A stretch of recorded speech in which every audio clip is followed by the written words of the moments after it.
Hi, my name is Virginia Stogner McDavid, Democratic nominee in Texas House District 138 in Houston. Many of you may know me by my nickname, Ginny.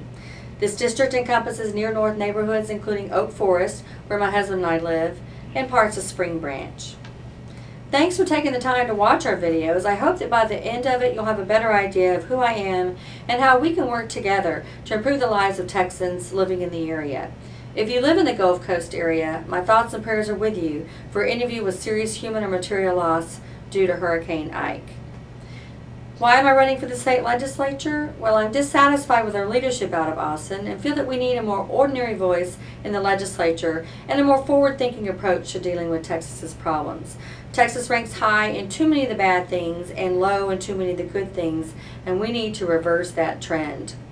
With the Gulf Coast area reeling for the effects of Hurricane Ike, it's especially important that our public officials have the right priorities in mind when making recovery decisions, and my family also has been impacted with structural damage to our home and the extended power outage. What makes me equipped to be a good state legislator? Well, by training, I've worked as a CPA for 20 years with both public and private industry experience and managed my own tax and financial services practice for over 7 years, so I understand the difficulty in the ups and downs of a business and trying to make payroll. I am a product of the public schools from first grade through college at Texas Tech in Lubbock, and don't feel that a public education shortchanged my learning in any way. I went to college at $4 to $16 a credit hour and borrowed money at 4% interest, and I know those days are gone. In addition to my small business background, I've served as a bilingual Spanish-English flight attendant for a major airline, traveling to over 38 countries since 1986. As I've traveled all over the world and country, I've always tried to pick up a local paper and see how other communities deal with the same issues we grapple with, namely infinite needs and wants with finite resources. Flying has also allowed me to serve my country during the first Gulf War, and I was awarded a Civilian Medal of Honor from the U.S. Air Force in 1993 for my part in my airline service shuttling troops to and from the Middle East on commercial carriers.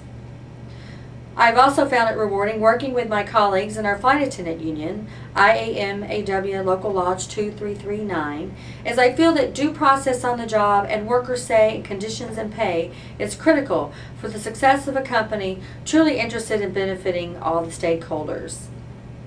My family has roots to the Chickasaw Nation in Oklahoma, and Native Americans never make an important community decision without looking into the future at least 7 generations. In today's disposable culture, we're lucky if our leaders look beyond the next quarter and weighing important matters with long-term consequences. What is Virginia's vision for a better Texas? My values should be similar to yours: safe streets, sharp minds, sound bodies, and strong consumer protections. Let's start with the first one. To make our streets safer, let's be smart on crime and not just tough, and figure out better, more affordable ways of dealing with the mentally ill and the drug addicted than relying on law enforcement to deal with these serious social issues. Sharp minds. Let's strengthen our public schools and make college more affordable. Siphoning away tax dollars to private schools is no way to strengthen our public schools, which are already stretched to the limit, and the state needs to quit handing down unfunded mandates to school districts. We also need to make college more affordable because college costs have gone up 112% since tuition deregulation in 2003, and I will fight to make college education once again affordable for average Texas families. Sound bodies. We need to improve access to clean air, water, and affordable health care, and ensure a woman's right to make her own health care decisions with minimal government interference. I grew up with asthma, and I'm very unforgiving for those who don't think that we should take better steps to clean up the air of a city with the worst air rating in the country. My husband and I walk our local park, Candlelight Park, several nights a week, and pedestrian trips to the grocery store are more difficult with the lack of sidewalks in our neighborhood. We also frequent state parks, and a recent trip to Palo Duro Canyon proved a real eye-opener as it was staffed with volunteers and hasn't seen new trails since the days of the CCC. Houston has a 30% uninsured rate for health insurance, the worst in the country, and ironically we have some of the best medical care in the world along Fannin Street. Let's explore alternatives to improve healthcare access for all Houstonians. Strong consumer protections.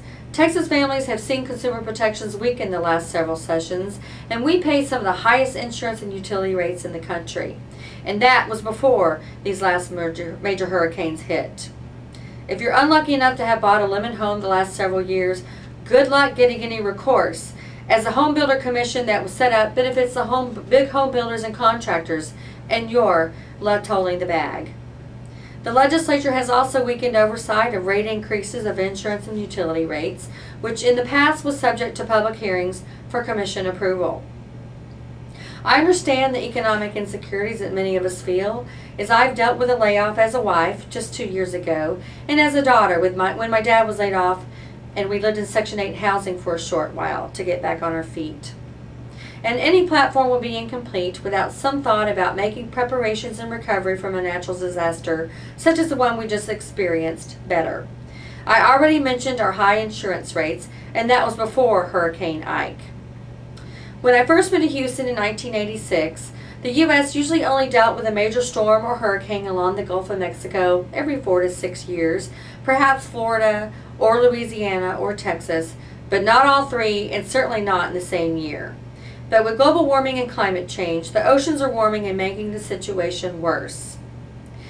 Our leaders have failed us in this regard, and Texas is one of only 15 states in the nation that still does not have a carbon action plan. If we truly want Texas to remain the energy capital of the world, we need to explore and pursue alternative energy sources to extend the life of our existing sources and address the growing energy needs of an expanding state. And lastly, our communities along the Gulf need to explore public investment and incentives to bury our power lines, at least to critical public services such as schools and traffic lights, so that life can return to normal for most of our residents as quickly as possible and with minimal disruption. In closing, I want to recount a story I've heard about the death of FDR and the throngs of people who paid tribute to his life and lined the railroad tracks as his body traveled throughout the country. A reporter asked a bystander paying tribute to Roosevelt if she had actually known FDR, and she responded, "No, I never knew him, but he knew me." We need more people in Austin who know us and our needs and our concerns, and I hope to provide that ordinary voice that has been drowned out by special interests. If you live outside District 138, you may not be able to vote for me, but I can vote for you and the values and interests that we share. Please join us in our efforts to improve the lives of thousands of Texans who want to be treated fairly and have better opportunities for their children and grandchildren. Thanks for taking the time to hear from me. I welcome your feedback and ideas for improving the quality of life in District 138 and all residents of this great state. Remember, vote Virginia Stogner McDavid on Tuesday, November the 4th.